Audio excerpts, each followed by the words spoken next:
What is up, everyone, and welcome back to the channel. Welcome to another video and the last video where I talk about the ADX TG, at least for now. The test ride, the European launch, is now about 2 weeks away. I've had some time to reflect on the launch and reflect on the vehicle and what I experienced over there. And I realized there's one thing that nobody has ever shown you about this launch and about this machine. And it's no secret. So it's actually something that SYM encouraged us showing you guys, and apparently nobody did. It's the actual PDF of the presentation of the vehicle, the things they are the most proud of. And for prospective buyers, I think it's important that you get to know what the people that actually made the machine are the most proud of. So I have the presentation here on my little laptop tablet thing. And I'm also going to try to put images here so you guys can see what I'm looking at. And I want to take you guys through the full presentation as I experienced it being presented to me by the SYM representatives. So the presentation starts with just a regular slide where they say ADX TG, ignite your epic adventure, tired of the everyday routine, eager to get away from the comfort zone, from your comfort zone. Typos. Looking forward to exploring the unknown. The ADX TG is the cure for the desire to ignite your epic adventure. Now, like I've always said, any bike is an adventure bike. You just have to take it on an adventure. But I can see where they're going, and you have to forgive them for this because everybody does this marketing mumbo jumbo. But it's nice. Now, moving on. What they are proud of. First of all, ADX TG, ignite your epic adventure. Now, I do agree with them. This scooter does make you think about going on some wild adventures because it has all of that off-road capability, and it just feels so good off-road that you're not scared to take it off-road. You don't feel like you're gonna hurt it. So, Raid of the Saber-Toothed Tiger, bionic design. Like I've said in previous videos, they are extremely proud of this design. Adventure-ready geometry, multi-purpose urban and light off-road. So adventure-ready geometry, they are talking about the in-frame engine and transmission, reducing the unsprung mass on the wheels, therefore letting the suspension work a lot better than just a regular scooter. And I do agree with them. It's multi-purpose, it's good in the city, and actually light to medium off-road, I would say. Protection and comfort for unlimited exploration, less worried adventure. They were talking about how it has some underside protection, and you can abuse it a little bit. A true adventure scooter capable of ride with confidence. A lot of scooters can ride with confidence, but again, you have to forgive their marketing slang because everybody does. Moving on, now they dedicated a complete slide to the design. You can tell, like I've said, they are extremely proud of the saber-tooth design, inspired by the ancient feline predator, the saber-toothed tiger. Aggressive, nimble and compact, muscular and powerful. Aggressive, honestly, I don't think the design is that aggressive. I think it's actually quite beautiful. But unless you're looking at this exact point right here with the headlight and the daytime running light that looks like a fang, this is kind of the only thing that brings me to the saber-tooth. Also the rear tail light, but otherwise it's a very beautiful machine design. It's not too excessive, it doesn't have harsh lines. I really like the way it looks. Also nimble and compact. Yes, the scooter is actually quite compact, and because of the in-frame engine and the geometry and the weight distribution, it is quite nimble. Muscular and powerful. It's a 400, so yeah, it's gonna be more powerful than your 125s, your 300s. But to be honest, the 35 horsepower, how I felt it, they are good enough. But I might think the Maxim GT 400 has a little bit more torque, and I think my Zontes 350 is a little bit faster. But only by small margins. So power-wise for a 400, it's on par with everything. Moving on to the next slide. ADX TG. The adventure-ready geometry is set for multi-purpose. All right, now they're gonna go through everything that they put into this category of adventure-ready geometry. So, tapered aluminum or aluminium handlebars with a reversible underholder to change position. That means it just has regular motorcycle handlebars that are made of aluminum or aluminium if you're British or American. So those have a bit of a reduced weight. I don't know, I'm not an off-road expert. I don't know if they are rugged enough for off-road, but maybe people that are into off-road can tell me if aluminum handlebars are actually good. Reversible underholder, that just means they mount to the steering stem just like a regular handlebar, and you can loosen them up and push them forward or backwards.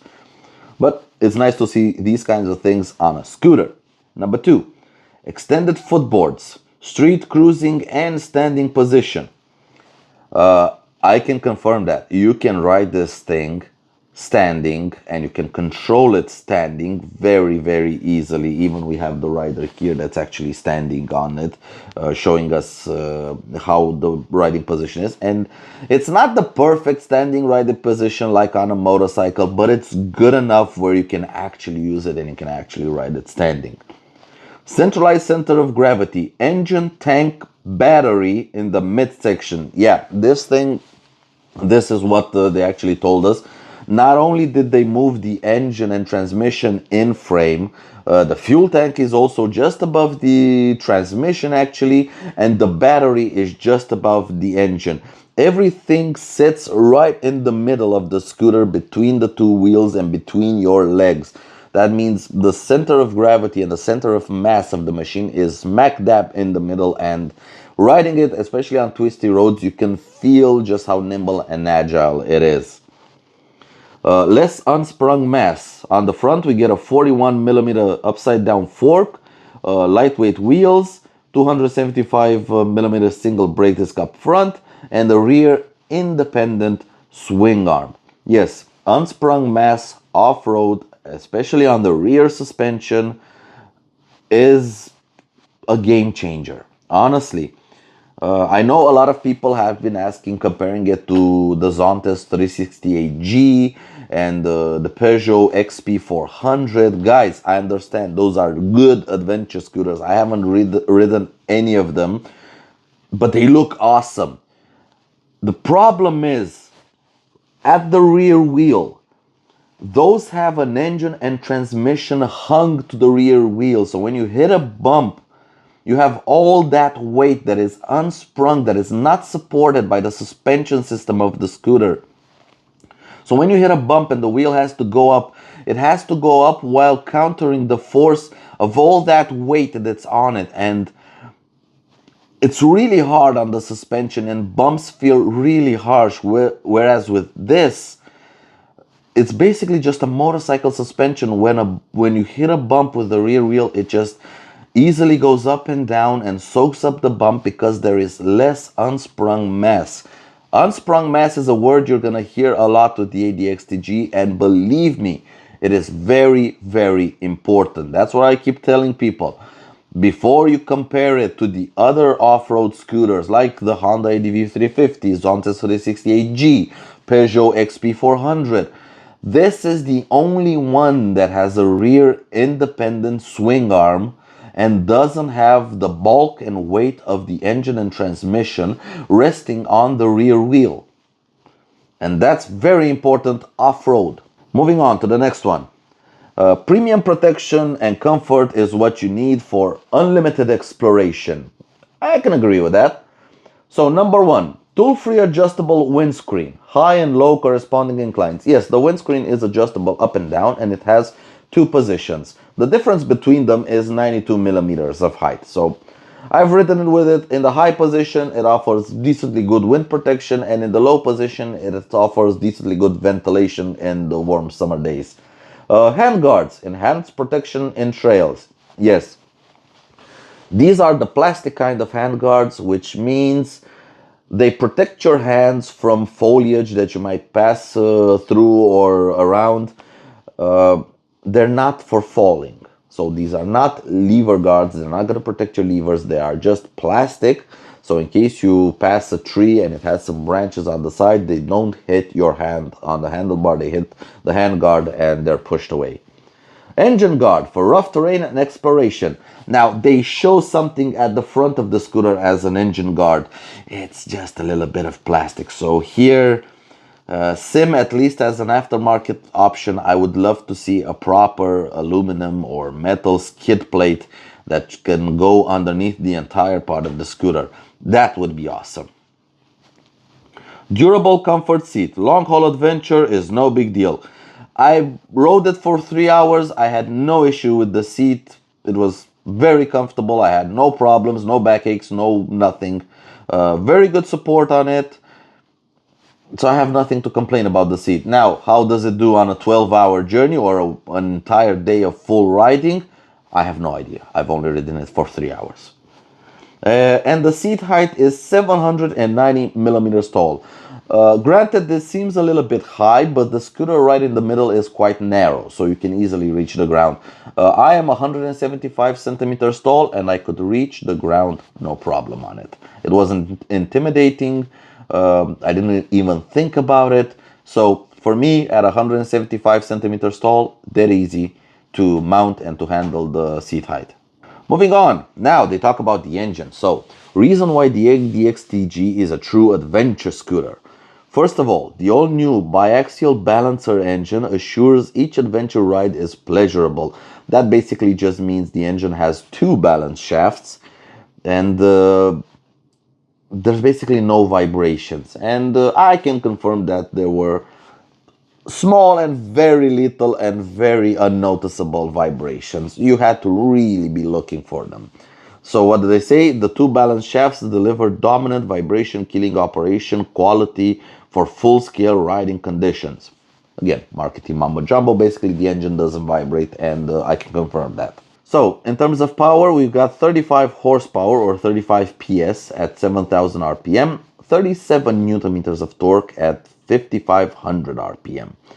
Decent power numbers. The twin oil pump ensures engine lubrication under all circumstances. Example, uphill, downhill, hard acceleration, and deceleration. We have a coaxial twin oil pump and a semi-dry sump lubrication system. This is important. If you plan on actually doing quite a bit of off-road and hard off-road, you are going to have moments when you're going to go up very steep inclines or down very steep descents. Plus, you might have issues when you drop the bike on its side and you roll off it, and until you get up and get back to it to flip the kill switch and stop the engine, you might starve your engine of oil. And it's a common thing with scooters to have even in the city, they have small accidents where they intersect with a car and drop the machine and then just leave it running, because not all scooters have dump switches to turn off the engines. And then just leave it running for like 30 seconds or a minute or two. And it kind of kills the engine because all the oil goes to one side of the crankcase. The oil pump can no longer pick up oil and send it through the engine and lubricate it, and you're basically running the engine dry of oil. So I like to see this. It's actually thinking about off-roading. It's really nice to see.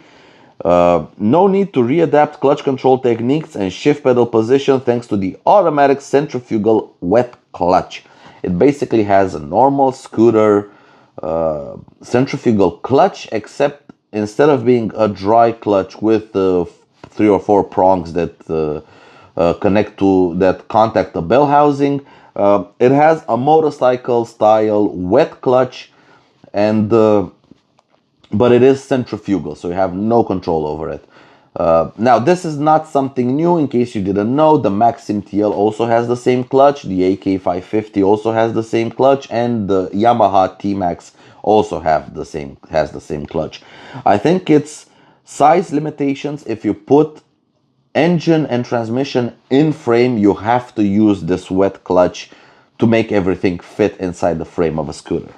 Next on, this is quite interesting, the next slide, and an interesting proposition from SYM.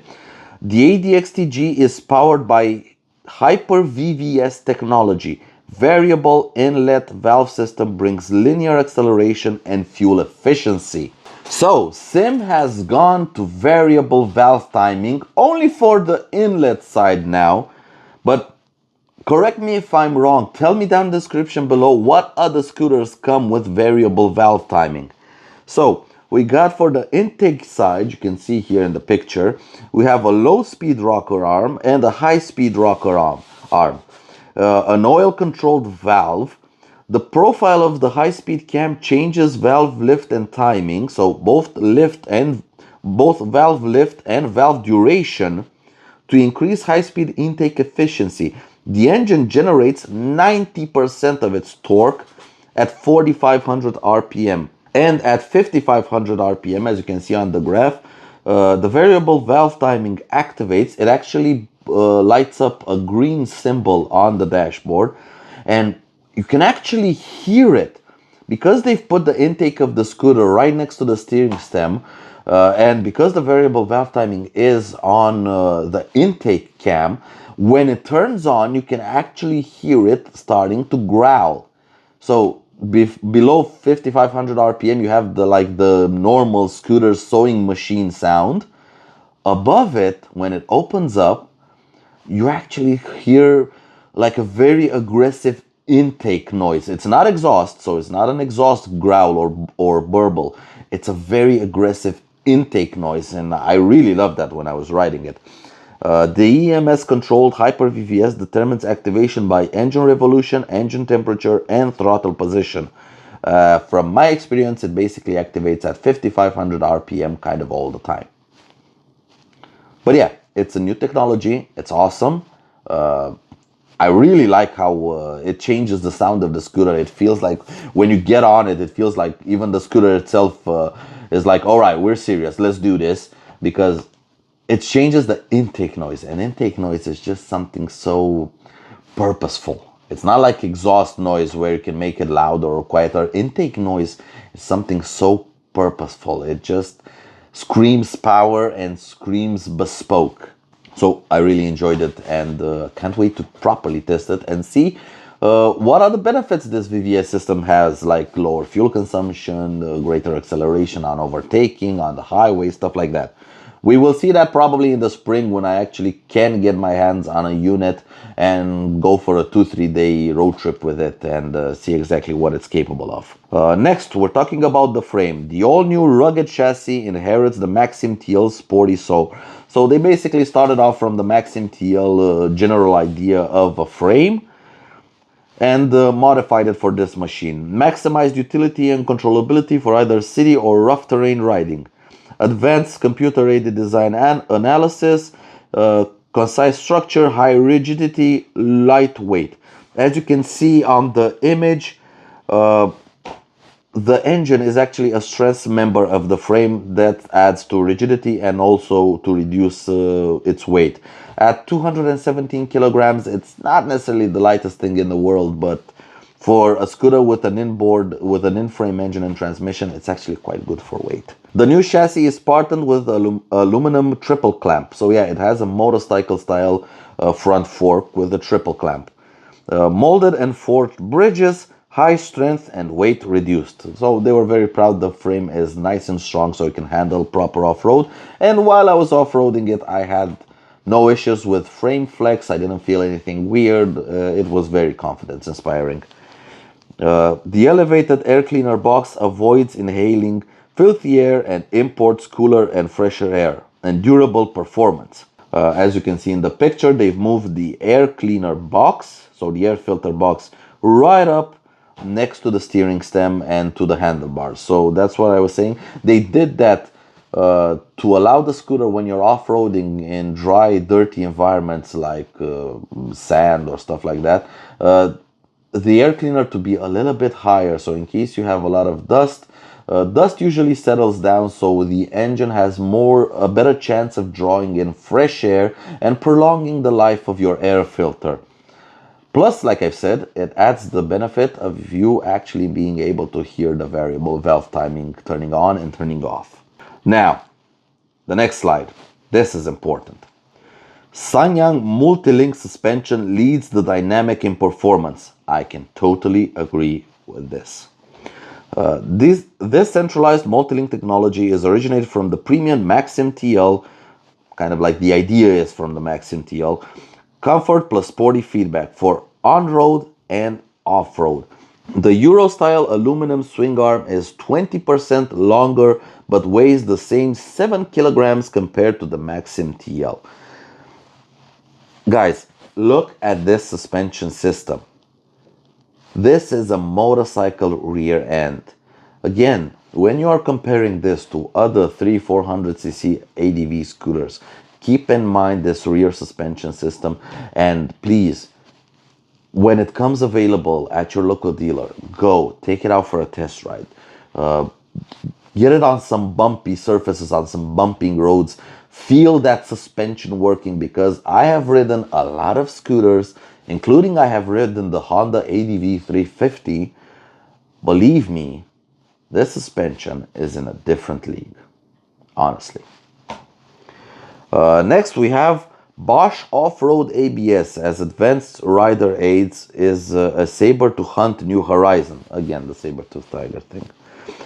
You can turn off the rear ABS. So when you turn off the ABS, it basically turns off the rear ABS and it tones down the front ABS, allows for a little bit of locking on the front ABS. I tried that, it works well. It's the Bosch 10.3 MB module. Also, explorers are able to rein the dynamic control with the turned off TCS and off-road ABS. Yes, you can also turn off the traction control system. So again, a scooter with switchable ABS for where it turns off the rear ABS and it dumbs down the front ABS. Again, adventure focused, properly adventure focused, set up with things you can actually use on an adventure. Next, let's do some technology things. The real crossover to satisfy daily commute and adventure rides. So we got the full LED lighting, like I showed in previous videos, that full LED lighting. Again, bionic spirit. Yes, it's a saber-toothed tiger. Advanced marquee and USB quick charge 3.0. So it basically has a USB plug and it has a new keyless system. Geometric ignition cluster, that's the shape of the 3 buttons. Close range sensing for backup, so it has an NFC connection in case your battery runs out on your key. Auto unlock steering stem, so it locks the handlebars when you lock the scooter. And remote seat open, you can open up the seat from the remote. We have a 32-liter luggage box. That's neither big nor small. It's kind of big enough for one full face helmet and a little bit of extra space. Spacious for urban and adventures. Guys, sorry, your cruise sim has more under seat storage than this thing has. But again, I get it. In-frame engine, you're gonna have to do some sacrifices like under seat storage. Color LCD display, clear information, auto dimmer, sunshade. In the videos, the display might have looked a little bit dark, but I assure you, riding it in the sun, I had no issues with seeing the information on the display. Now, it's just an LCD display. It's not a TFT dash like you have on the ADX 300 and the 125. It's very fit for purpose, but you can't customize it in any way. So what you see is what you get. Next, let's see the specs, the technical specs. So we got a single cylinder, liquid cooled, 4-stroke overhead cam, 4-valve engine. Is it just one overhead cam? Yep. It's not a dual overhead cam, it's a single overhead cam. Displacement is 399cc. Bore and stroke is 83 millimeters by 73.8. So it's an over square engine. That means the piston is actually bigger than the stroke it has. So that means it's a very rev happy engine. Maximum power 35 PS at 7000 RPM. Maximum torque 37 Newton meters at 5500 RPM. Curb weight 213 kilograms. Front suspension travel 140 millimeters. Rear suspension travel 115 millimeters. Ground clearance 160 millimeters. These are specs that you can hardly find on any scooters, but they are available for the ADX TG, again, because it is focused for the off-road rider. Front brakes is 275 millimeter brake disc with a 4-piston caliper and ABS. Rear brake is a 233 mil with a dual piston caliper and ABS. Front tire is 120 by 70 by 15. Rear tire is 150 by 70 by 14. Length is 2166 mil. Width is 920 mil. And the height is 1460 mil. Seat height, like I said, is 790 mil. Wheelbase is 1535 mil. And the fuel tank is 13 liters. Now, this is my biggest pet peeve with this machine. I would have loved a fuel tank that's a little bit bigger. I would have happily given up more under seat storage and put side cases on the machine for luggage instead of the under seat storage, but I would have loved to see something like a 20 liter, 25 liter fuel tank on this machine. That would have been awesome. Granted, if you want to do said adventure riding, you can use the under seat storage to basically store a couple of fuel cans under there and have that extra fuel range. So you can put 3 or 4 fuel cans and you can get it up to, I don't know, 30 liters of total fuel carrying capacity. If you give up on the under seat storage, in terms of storing your luggage, just storing tools and extra fuel, and you can easily get about 15 liters of fuel under the seat. With the 13 it has, it goes up to almost 30 liters. And then you find other solutions for your luggage. And that's it. That was the final slide. That was the presentation that SYM did for us. This is the PDF that they gave us, and it's not under NDA or anything. This information is readily available to the public, but I saw that nobody posted it online. So yeah, I think it was a missed opportunity for a lot of people that were at the event. But I don't care, because I am giving you this information. Like I've said, I want to give you full coverage on all the machines that I get to test ride, with the good, with the positives and the negatives. So now thinking about it a little bit, this machine was impressive in a way that a scooter has rarely impresses me.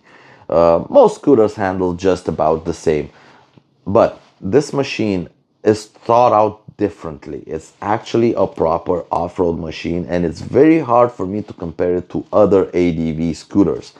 I know the Zontes has a 17-inch front wheel, so does the Peugeot, but wheel size isn't everything. I mean, the SYM ADX 125 has 13-inch wheels, and because it has an awesome suspension system, it can handle rough ground with ease. Believe me, I have done it. So wheel size isn't the be-all and end-all of adventure scooters. You gotta have suspension to back it up. And the other scooters, with their classic regular scooter design, with the transmission hanging off the rear wheel and the engine being part of the rear swing arm, so the rear swing arm is made up of the engine and transmission, and that is a ton of unsprung weight on the rear wheel. It's very hard to make a suspension system that could even hold the candle up to the rear suspension of the ADX TG. But in order to have that rear suspension on the ADX TG, like I've said, it has the smallest fuel tank in the ADX lineup, because you just don't have any more room to fit a bigger fuel tank. Under seat storage is smaller than the ADX 300, and you have a chain drive that requires maintenance. So there are a couple of caveats. So if you're buying this as your work commuter, and you already have a motorcycle, please don't do it. Get like a cruising, get like an ADX 300 if you want the off-road look and you still want a SYM. But if you don't have any motorcycle and you want something that can easily take you Monday to Friday to work, and then actually on the weekends you can actually properly take it off-road and go further in the forest, and with more confidence and with more ease, and you can have more fun with it and take a lot more liberties, even jump it over bumps or anything. Whatever you wish to do with it, it can take some very serious abuse. And that's the difference between other scooters. I mean, all the others are just regular scooters, so they're going to be work just as fine in the city and give you all the benefits of a regular scooter. But once you take them off-road, you find the limitations of the suspension very quickly. Whereas with the ADX TG, you are compromising on a lot of things, but you really get that off-road handling and that off-road suspension. So you kind of have to pick and choose your battles. Like I've said, especially people comparing it to the Zontas 360 AG. Guys, I think these two machines will complement each other on the market beautifully. I don't think they're actually competitors. The people that want an ADX TG know why they want it, and the people that want the Zontas 360 AG know why they want that. Me, myself, I wanted a high-speed cruiser, a highway cruiser, and that's why I got the 350E, which is not an off-road scooter. So that has been it for this video. Any other comments or questions you might have on the ADX TG, please leave them down in the comments section below. As regular viewers of my channel know, I answer all comments. I regularly go through them like a couple of times a day. I answer everybody. And yeah, let's get some discussion going. This is the last video on the ADX TG 400 because I don't have any other stuff to talk about it right now. We will come back to this scooter in the spring when we have a test ride unit in the showroom and I can actually take it on an adventure. Hope you guys enjoyed this little insight, and I'll catch you guys in the next video. Until next time, take care out there and ride safe. Bye!